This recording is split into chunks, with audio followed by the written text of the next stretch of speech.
Chaque dimanche, Stéphane Tortora, la voix off et le papa de Sport 6, distribue ses cartons rouges dans le célèbre programme court de M6.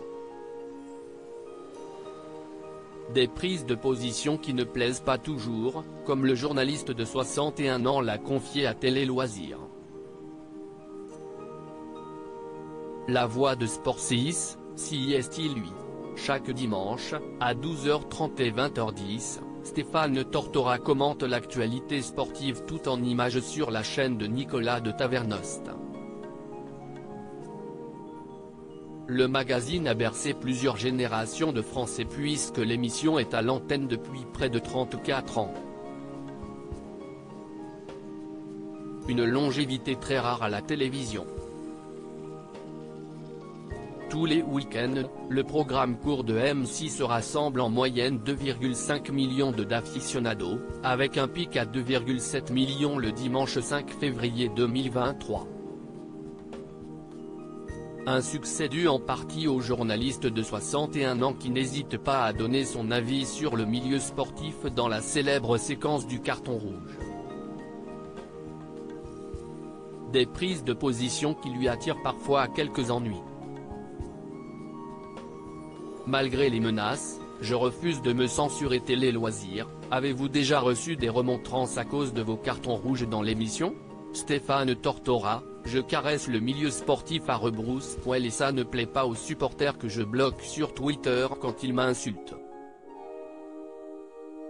Au début, j'argumentais mais j'ai vite compris que ça ne servait à rien. Parfois, ça prend des proportions inquiétantes. Lorsque j'ai évoqué l'histoire de Novak Djokovic à l'Open d'Australie, le tennisman avait été refoulé du pays car il n'était vacciné contre le Covid-19. Note de la rédaction, je me suis pris de violentes vagues d'antivax. J'ai aussi été interdit de stade et j'ai vécu des classes avec certains sélectionneurs. Didier Gaillaguet, l'ex-président de la Fédération française des sports de glace, m'a aussi menacé. Malgré tout ça, je refuse de me censurer.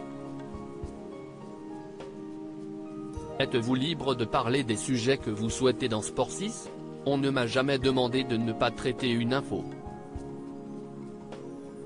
Je ne parle tout de même avec le directeur adjoint de la rédaction, Frédéric Faure, surtout concernant les cartons rouges, afin d'être sûr de bien faire. La direction me fait confiance et Nicolas de Tavernost m'envoie parfois des SMS pour me suggérer des idées. Chacun apporte de l'eau au moulin. Je suis libre et autonome. Si est une fierté. J'aimerais devenir auteur pour Philippe Caverivière. Avez-vous déjà reçu d'autres propositions professionnelles pour votre voix ? Il y a un an, j'ai tourné dans Les Enfants des Justes de Fabien Antoniente, un téléfilm diffusé sur France 2 qui a bien marché. J'avais 2 phrases dans une scène d'1 minute 30 avec Gérard Lanvin. De toute façon, je suis abonné au format court. Il rit, ma mère de 82 ans, Claudette, ne m'a pas reconnu et a cru que j'avais été coupé au montage. Il rit, j'ai envoyé mon cachet au Resto du Cœur.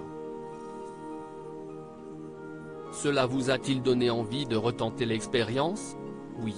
D'ailleurs, je vais avoir un autre petit rôle dans le prochain film de Fabien, intitulé 4-0. Je m'enthousiasme de tout, rien n'est dû et je trouve ça génial. Avez-vous encore un désir inassouvi à la télévision? J'espère que ça va continuer pour moi car je m'éclate. Si M6 me propose quelque chose au sein de la chaîne, je regarderai. Pour l'instant, je suis très heureux dans ce que je fais. Je n'ai pas de raison d'aller voir ailleurs. Ils savent aussi que j'adorerais faire de la radio. Enfin, j'aimerais devenir auteur pour Philippe Caverivière. Nous faisons du sport ensemble et je lui propose souvent des idées. Il sait que ça me plairait. À lire aussi le M6 de Nicolas de Tavernost n'a pas de mémoire, Alexandre Debanne regrette de ne pas avoir été invité aux 35 ans de la chaîne.